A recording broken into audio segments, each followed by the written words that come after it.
Teori Kriminologi. Topik ke-11 dari 75 topik. Definisi kejahatan dan berbagai penjelasannya. Bagian ketiga, pembedaan kejahatan. Pada awalnya, hukum pidana hanya memuat definisi-definisi tentang kejahatan-kejahatan tertentu seperti pembongkaran, perampokan, dan perkosaan. Akan tetapi para sarjana hukum telah dapat melakukan abstraksi asas-asas umum tertentu dari definisi-definisi tersebut. Asas-asas umum ini secara ideal berlaku bagi semua kejahatan dan merupakan kriteria yang betul-betul dipergunakan di dalam menentukan apakah sesuatu perilaku atau perbuatan tertentu merupakan kejahatan atau tidak.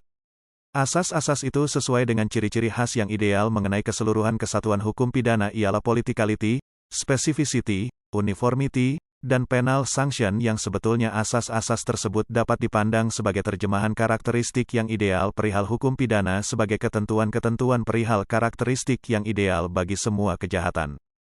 Persoalannya hanya beralih dari menentukan karakteristik sejumlah ketentuan peraturan-peraturan yang merupakan suatu kesatuan, kepada penentuan karakteristik yang bersifat umum tentang sejumlah perbuatan-perbuatan tertentu yang diterangkan di dalam ketentuan peraturan-peraturan tersebut. Begitulah, misalnya, penal sanction, sanksi pidana, adalah suatu karakteristik yang bersifat umum mengenai hukum pidana, dan kemungkinan seseorang mendapatkan hukuman sebagaimana yang ditentukan oleh undang-undang, adalah suatu karakteristik daripada semua perbuatan-perbuatan yang disebut sebagai kejahatan. Maka jelaslah seperangkat kriteria yang dipakai untuk menetapkan apakah sesuatu perbuatan tertentu merupakan kejahatan atau bukan, haruslah terperinci dengan tepat. Suatu analisis tentang kejahatan yang luas dan mendalam telah menghasilkan suatu uraian atau gambaran mengenai 7 perbedaan kejahatan yang saling bergantungan dan saling memengaruhi satu sama lain. Secara idealnya, sesuatu perilaku tidak akan disebut kejahatan kecuali apabila memuat semua 7 unsur tersebut sebagai persyaratan berikut. Pertama, sebelum suatu perilaku dapat disebut kejahatan haruslah terdapat akibat-akibat tertentu yang nyata atau yang biasanya disebut sebagai kerugian. Barangkali kita bisa dengan mudah membuat contohnya, seperti ketika seseorang mencuri katakanlah motor di rumah tetangganya. Tentu saja tetangga yang menjadi korban tersebut dirugikan karena kehilangan benda berharganya. Bisa jadi benda tersebut satu-satunya alat transportasi yang dimiliki oleh si korban untuk mengantarkan anak-anaknya ke sekolah maupun ke tempat kerja, karena moda transportasi umum di wilayahnya sangat terbatas jumlahnya. Kedua, kerugian haruslah dilarang oleh undang-undang, haruslah dikemukakan dengan jelas di dalam hukum pidana. Perilaku yang antisosial bukanlah kejahatan kecuali kalau hal itu dilarang oleh undang-undang. Perilaku yang antisosial ini misalnya adalah pecandu game online, yang dapat menyebabkan seseorang yang kecanduan game online mengurung diri di rumah atau di warnet selama berhari-hari atau bahkan berminggu-minggu. Si pecandu game online ini tidak bisa dikategorikan sebagai kriminal yang melanggar hukum, walaupun tindakan tersebut dapat dikategorikan sebagai perilaku menyimpang, kelainan psikologis, atau divonis dengan seseorang yang terkena gangguan kejiwaan. Lain ceritanya apabila si pecandu lalu mencuri uang guna menyalurkan hasratnya untuk bermain game online atau apabila si gamer tersebut ternyata adalah pelaku child grooming, yang memangsa anak-anak menjadi korban pelecehan seksual diantaranya dengan memanfaatkan fasilitas chat dalam aplikasi game online, Hago, seperti yang dilakukan oleh seorang pria di kawasan Jakarta Barat, yang ditangkap oleh polisi pada Juli tahun 2019 lalu. Kedua contoh perilaku tersebut tentulah merupakan tindakan kriminal yang harus dihukum dan tentunya vonis hukuman tersebut telah memiliki dasar yang jelas yaitu Undang-Undang Nomor 19 Tahun 2016, yang mengatur informasi dan transaksi elektronik. Selain itu mengenai dasar penghukuman untuk kasus pelecehan seksual pada anak juga telah memiliki dasar hukum sejak tahun 2002, yaitu dengan adanya Undang-Undang Nomor 23, Tahun 2002, mengenai perlindungan anak. Ketiga, haruslah ada suatu perbuatan yang nyata dilakukan yang menimbulkan akibat-akibat yang merugikan. Untuk poin ini, semua tentunya dapat dengan mudah memberikan contoh yang kita bisa cermati dari peristiwa di sekitar kita atau mungkin saudara mahasiswa dapat mengetahui pemberitaan di media, seperti pencurian maupun perampokan, tentunya menyebabkan kerugian material, karena hilang, lenyapnya benda berharga. Kemudian ada pula pembunuhan, yang mengakibatkan hilangnya nyawa dan dampak-dampak selanjutnya atas pembunuhan tersebut, seperti ketiadaan tulang punggung keluarga, karena korban, misalnya, adalah kepala rumah tangga, menyebabkan, sebagai contoh, anak korban pembunuhan kehilangan orang tua yang mendidik, trauma dan lain sebagainya. Keempat, mens rea, atau maksud jahat harus ada. Mens rea adalah intensional dan bukannya motivation. Motif-motif untuk melakukan sesuatu kejahatan mungkin saja, baik, Akan tetapi maksudnya itu sendiri mungkin merupakan suatu maksud untuk menimbulkan suatu kerugian yang dilarang oleh undang-undang pidana, ialah suatu maksud jahat. Demikianlah kalau seseorang memutuskan untuk mematikan anak-anaknya yang menderita kelaparan karena ia merasa bahwa mereka itu akan pindah ke satu dunia yang lebih baik, maka motifnya baik tapi maksudnya salah. Orang-orang yang tidak sehat akalnya, ketika mereka melakukan kerugian-kerugian yang dilarang oleh undang-undang tidaklah melakukan kejahatan, karena unsur mens rea yang perlu itu tidak ada. Mens rea itu kita bisa lihat dari niat jahat yang dilakukan oleh koruptor. Koruptor jelas-jelas telah berniat jahat mengambil uang rakyat, yang bukan haknya untuk memperkaya diri sendiri, menjamin anak keturunannya hidup nyaman, di tengah-tengah masyarakat Indonesia, yang tidak sedikit terlilit kemiskinan. Kelima, harus ada hubungan kesatuan, kesesuaian, persamaan satu hubungan kejadian di antara mens rea dengan konduk. Ini berarti misalnya, seorang polisi yang masuk ke dalam satu rumah melaksanakan suatu penangkapan. Tetapi orang yang akan ditangkap beserta keluarganya melawan dengan keras.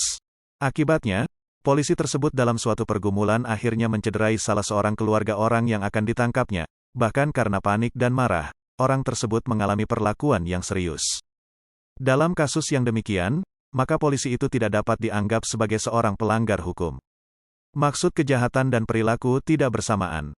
Keenam, harus ada hubungan sebab akibat di antara kerugian yang dilarang undang-undang dengan misconduct yang volunteer, dilakukan atas dasar keinginan sendiri, bukan dipaksa orang lain. Misalnya seseorang dipaksa untuk melakukan pencurian sesuatu barang berharga yang ada di kantornya oleh orang lain yang sengaja menculik anaknya sebagai sandera yang akan dibunuh apabila perintahnya tidak dituruti. Orang tadi karena keterpaksaannya kemudian benar-benar mencuri barang yang diminta oleh penculik anaknya. Dalam kasus ini kejahatan dilakukan oleh seseorang tetapi tidak karena niatnya sendiri. Ketujuh, harus ada hubungan yang ditetapkan oleh undang-undang. Tidak hanya kerugian itu harus dijelaskan secara tegas oleh undang-undang, akan tetapi sebagai ditunjukkan di atas, penjelasan itu harus memuat pula suatu ancaman hukuman terhadap para pelanggar. Perilaku yang volunteer itu harus dinyatakan dapat dihukum oleh undang-undang. Misalnya dalam Undang-Undang ITE Pasal 17 Ayat 3, selain kerugian material maupun imaterial dari pencemaran nama baik sebagai akibat dari pelanggaran pasal tersebut, namun juga memuat sanksi dari pasal 17 Undang-Undang ITE ayat 3 tersebut, yaitu hukuman pidana penjara selama, maksimal 4 tahun dan atau denda paling banyak, sejumlah Rp750.000.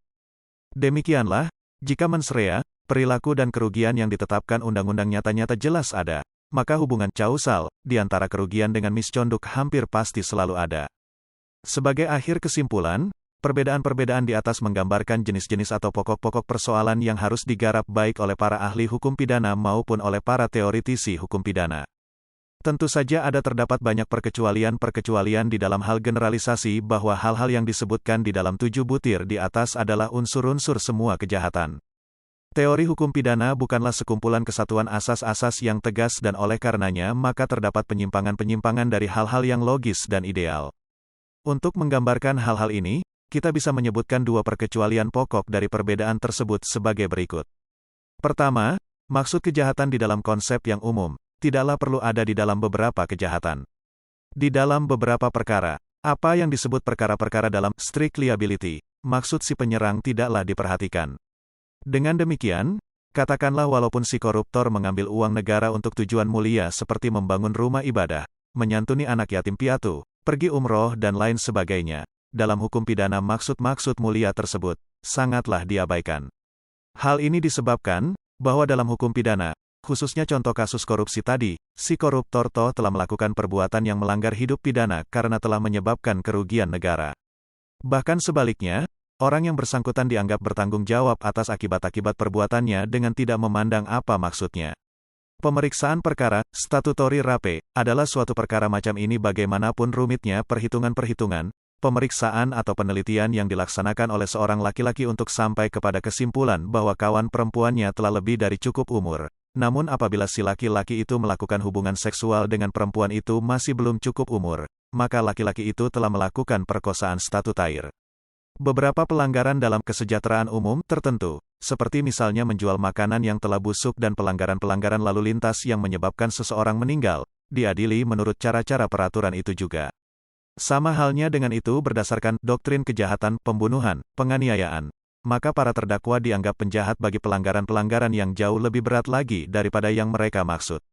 Sebagai contoh lain adalah apabila seseorang membakar sesuatu bangunan dan seorang anggota pemadaman kebakaran meninggal ketika sedang mencoba memadamkan api, maka si pelanggar itu dapat dipersalahkan sebagai melakukan pembunuhan. Kalau serangan itu lebih berupa suatu kesalahan kecil daripada suatu pembakaran, arson, maka ia dapat dipersalahkan sebagai melakukan penganiayaan yang menyebabkan matinya seseorang. Kasus lain yang juga dapat dijadikan contoh adalah, di medio September tahun 2019, ketika dunia maya diramaikan oleh pemberitaan meninggalnya seorang pekerja domestik atau awam dikenal dengan istilah asisten rumah tangga dikarenakan gigitan anjing peliharaan sang majikan.